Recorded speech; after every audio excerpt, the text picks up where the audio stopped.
Bom, pessoal, vamos começar a segunda aula de revisão. Nós estamos fazendo revisão para a prova de hermenêutica e eu me comprometi com vocês de fazer uma revisão geral das 4 aulas que nós demos de hermenêutica, tá certo? Eu já fiz a primeira, nós estamos na segunda. Bom, então eu vou ser mais rápido nessa segunda aula, tá certo?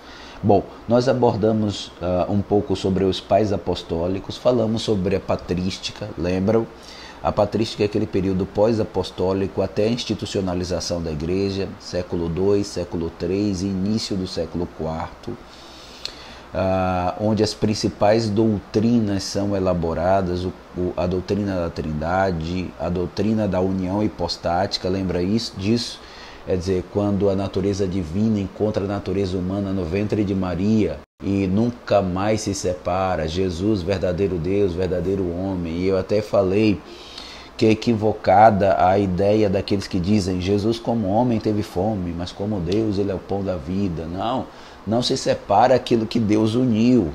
Jesus ele não teve fome como homem, Jesus teve fome como Deus homem, como homem que também é Deus. Não se separa, não é que Jesus como homem colocou a sua essência divina num pote dentro do coração e deixou de ser quem ele era. Jesus é verdadeiro Deus, verdadeiro homem. Existem algumas coisas que você poderia me questionar e que não vem ao caso, porque aí vocês vão ver depois, quando estiverem estudando especificamente sobre doutrina de Cristo. Mas eu posso lhe garantir que não se separa aquilo que Deus uniu, está escrito, não é? Então Jesus é verdadeiro Deus, verdadeiro homem, sempre a partir do momento em que a natureza divina encontrou a natureza humana no ventre de Maria, certo? Bom, dito isso, eu estou falando que na patrística as principais doutrinas elas são formuladas. É um período pós-apostólico e eles formulavam as doutrinas com base nas doutrinas dos apóstolos, conforme está lá em Atos, e perseveraram nas doutrinas dos apóstolos. O que é interessante na patrística, eu chamo a atenção, é que na patrística especificamente, eles trabalhavam com interpretação do texto produzido pelos apóstolos, então, portanto, tem tudo a ver com a nossa disciplina, à medida em que na patrística não se produzia mais as escrituras. Eles consideravam como sendo as sagradas escrituras aquilo que foi produzido pelos apóstolos e por aqueles que viveram no ambiente apostólico, como eu falei na aula anterior. Então, o Antigo Testamento e as escrituras que haviam sido produzidas pelos apóstolos e por gente que viveu no ambiente apostólico, a saber, Lucas, Marcos, Judas e Tiago.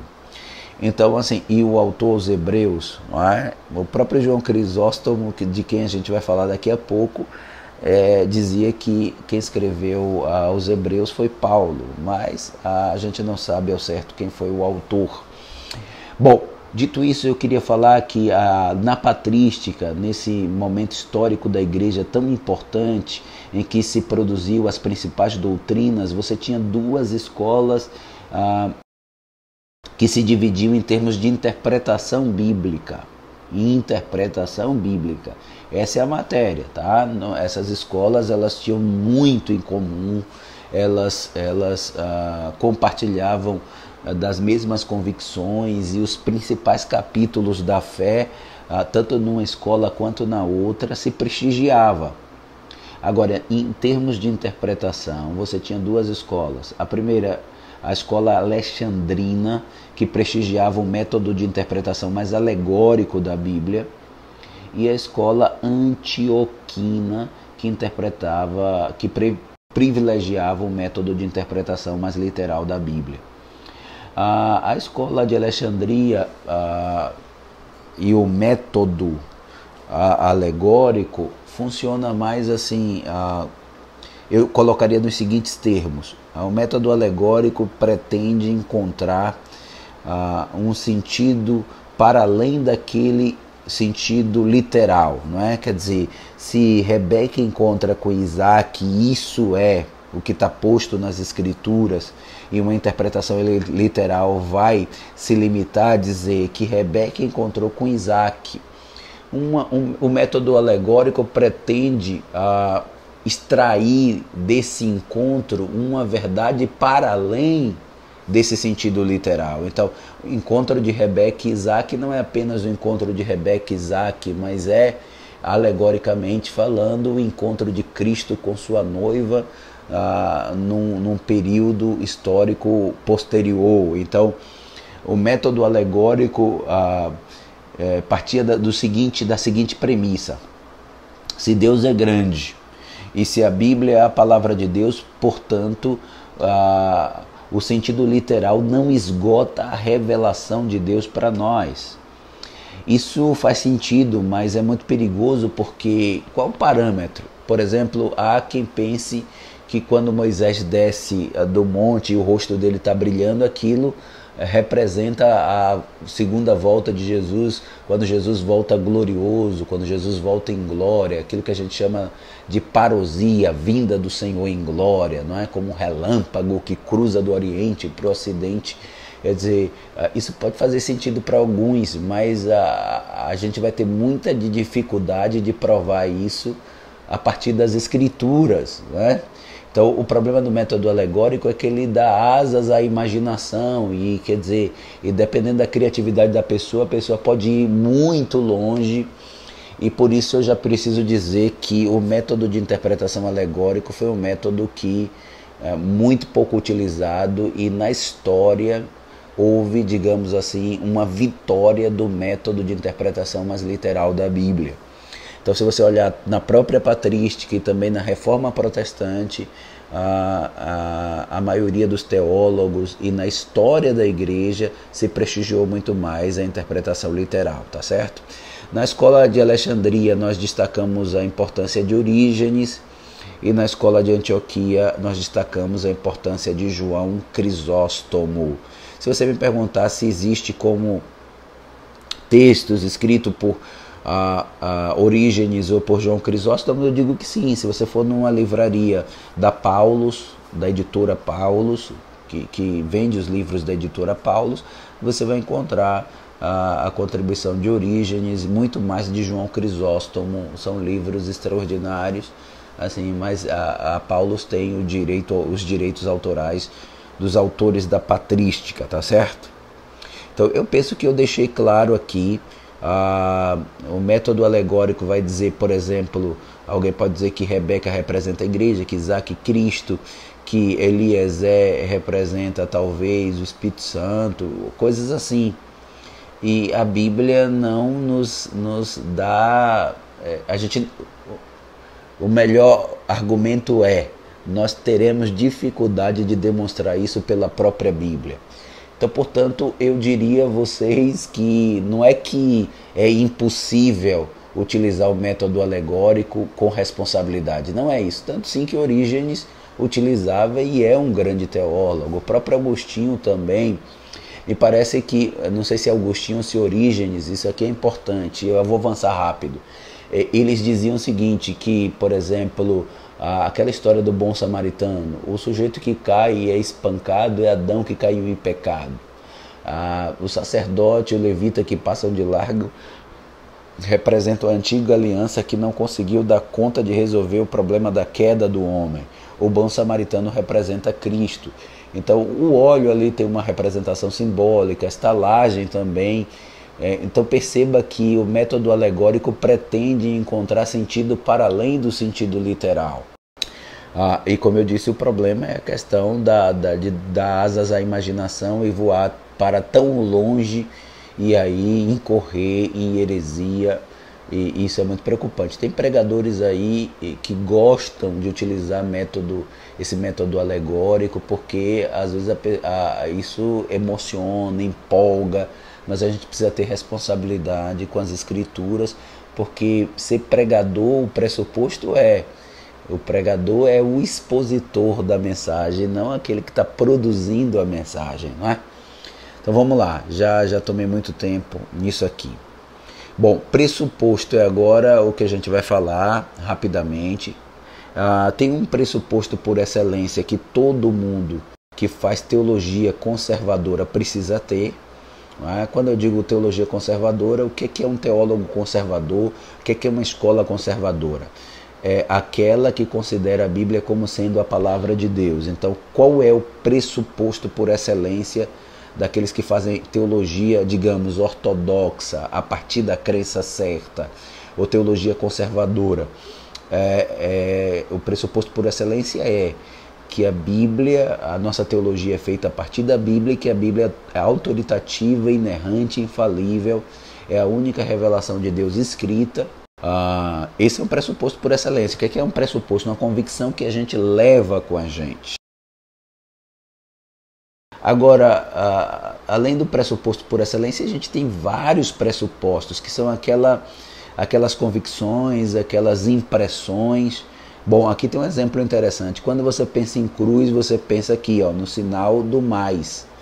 E Gordon Fee e Douglas Stuart afirmam que a cruz provavelmente era assim, ó, em forma de T. Então veja, quando você lê cruz, você já pensa no sinal de mais, o pressuposto influenciando a interpretação. E a gente precisa tomar cuidado, porque às vezes os pressupostos estão tão arraigados no coração que eles acabam, digamos assim, comprometendo a própria interpretação. Então a gente precisa escutar o texto, a gente precisa entender o texto, a gente precisa compreender o sentido original e não atribuir ao texto aquilo que a gente gostaria que o texto vocalizasse. Aqui é importante, não é? Aqui é é importante, são textos para a gente analisar, tá? Que estão relacionados a contexto. Eu vou voltar daqui a pouco para esses textos no original, mas eu vou passar aqui rapidinho. A Bíblia tem a natureza divina humana, não é? A Bíblia, ela contém narrativa, genealogia, crônicas, leis, poesias, biografias, parábolas, sermões, e entender isso como gêneros literários é importante. Não dá para interpretar uma genealogia do mesmo jeito que a gente interpreta um provérbio.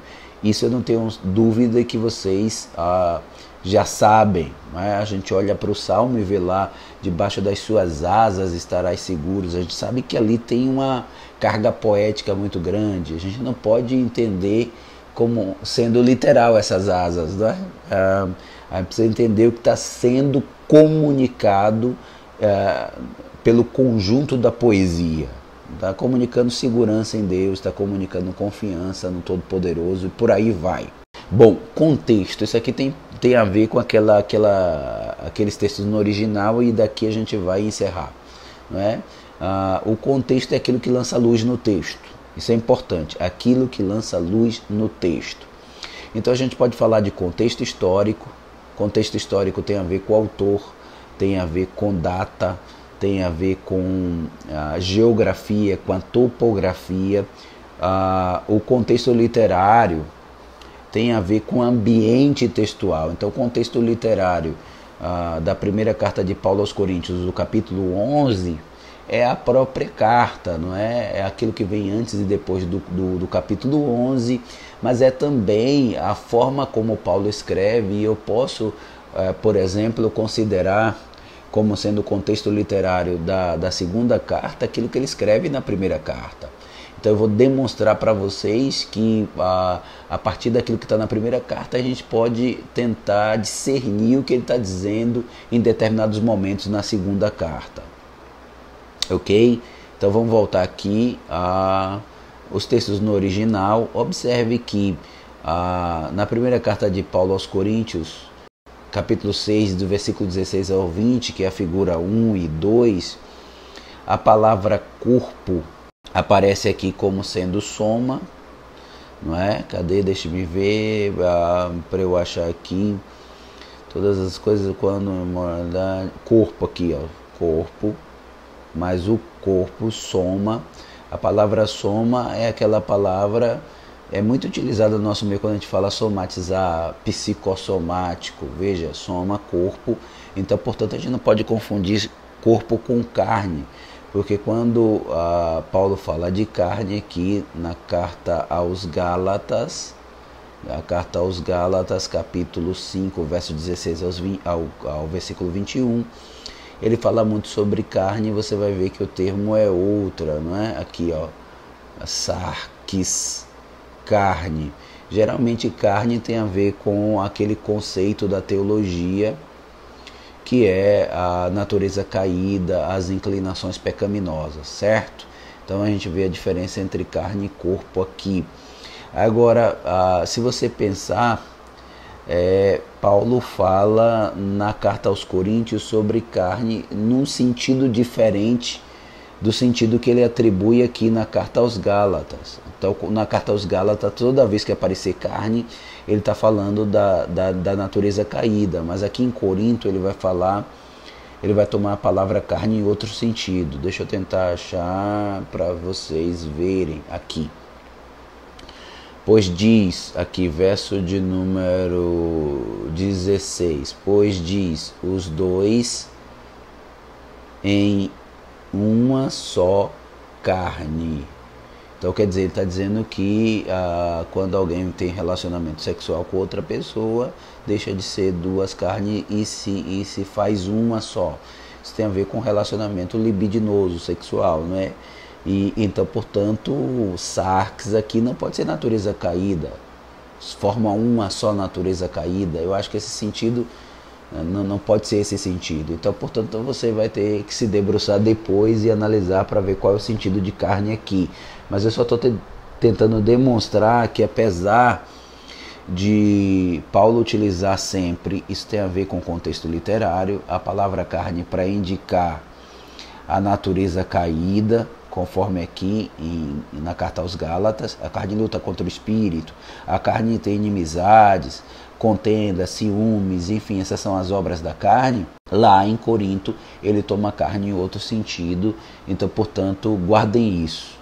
Apesar de ser importante a gente saber que na maioria das vezes que Paulo usa o termo carne, ele toma essa expressão no sentido de natureza caída. Quem tem a última palavra sobre o que significa o termo é o contexto imediato. Se a gente ler aqui o contexto imediato, o que é contexto imediato? Aqueles versículos que vêm antes e depois do versículo chave, não é? Então a gente vai perceber que não se trata, a gente vai perceber qual o sentido do termo ali, tá? Por exemplo, se eu perguntar a você qual o sentido do termo carne, na maioria das vezes que quando Paulo utiliza carne, sarx, você vai dizer, na maioria das vezes quando Paulo usa o termo carne, ele está se referindo à natureza caída, à inclinação para o pecado, à natureza adâmica. Aí se eu digo, aí se eu faço outra pergunta, e todas as vezes, eu posso garantir que todas as vezes que Paulo usa o termo carne, ele usa nesse sentido? A resposta correta é não. E aí eu pergunto, dê um exemplo, você vai dizer, muitas vezes a gente precisa recorrer ao contexto imediato para saber o sentido da palavra carne ali. Porque, por exemplo, quando Paulo escreve aos Coríntios, quando ele fala não serão mais dois, mas uma só carne, naquele caso específico, provavelmente Paulo está tomando a palavra carne em outro sentido. Ficou claro? Eu acredito que a segunda aula também já está adequadamente resumida para vocês. Portanto, eu espero que ter contribuído, tá certo? O contexto imediato como sendo aquele que dá a última palavra é uma informação preciosa e provavelmente uma informação de prova. Então guardem isso, tá certo? Então nós vimos muita coisa hoje, método alegórico, apatrística e por aí vai, tá certo? Aguardem mais uma ou duas aulas para a gente cumprir o nosso combinado e depois partirmos para a prova. Deus abençoe.